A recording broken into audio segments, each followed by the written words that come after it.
първо, който ме интересува е как застава краката, т.е. в каква позиция стоим. Не стоим в позиция, която е обърната към човека, защото там много лесно мога да видите. Винаги слагаме единия крак напред, примерно левия крак слагаме напред. След това, краката не са много близо, защото така можем да се движим сравнително бързо, но не сме стабилни. Съответно, краката не са много широки, защото така са много стабилни, обаче не могат да се движим.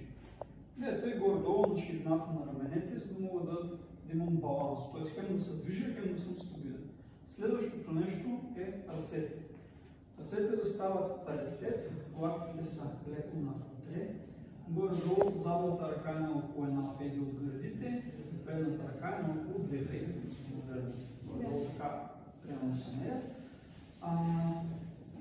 Отворени длани, защото юмруци означава предизвикателство, ако ръцете пък са прекалено близо до тялото, както виждате. Аз в момента съм тежен.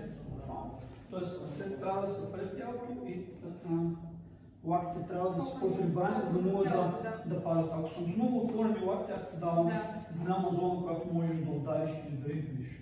Съответно, лактите по-прибрани, тази ръка е напред. Идеята на тази ръка е, че когато аз се приближавам към теб, това е първото нещо, което виждам. И другото нещо е, че тази ръка ми казва стоп, аз не искам проблеми или не искам да си говоря с теб или да се занимавам с теб изобщо. Ако имаш една зона, която наричаме лично пространство, горе-долу, извън предната ти ръка, малко пред нея, е тук да кажем личното ти пространство. Тук да кажем да се чувстваш горе-долу добре. Тук може да си говорим, ама вече ти имаш някаква идея, че аз може би не съм си много приятен, не искаш да си говориш с мен. Ако обаче аз съм склонен да мина тази бариера, да махна тази ръка, да те хвана, да те дръпна и така нататък, това вече означава, че трябва да действаш. Тоест аз съм решил, че преминавам тази граница. И ти не трябва да ми даваш да преминавам тази граница. Значи първата стъпка е... Първата стъпка е заставаш и ако аз дойда към теб, те на крачка назад. Точно, още една. Точно. Виж, аз ходил към тебе, просто пази си дистанцията. Пази тази дистанция, така между нас.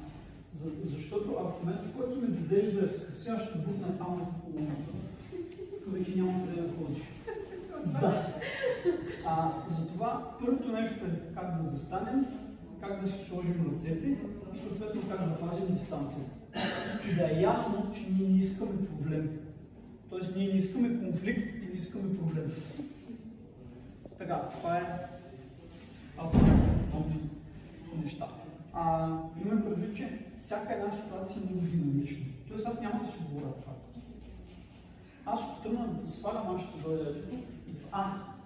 Виждаш ли, колко е инстинктивно. И това е момент, в който ти ще дигнеш лице и ще кажеш, чакай сега, не искам да държи до мен. И ако аз продължа да стъпвам, той просто стъпи, смисъл. Можеш направи го.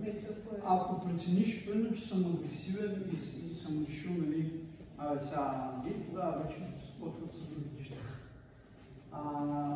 За съжаление, много често, когато се случват ситуации с жени и когато някой види дигнати ръце, или искам да ги махна и отделя да нещо, може да това да си правиш, или искам да ги хвана и да те дръпна, защото тя от сега да ги напасна.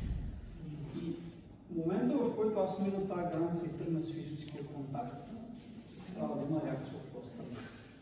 Която вече, ще покажем, но не на запис. Заповядай.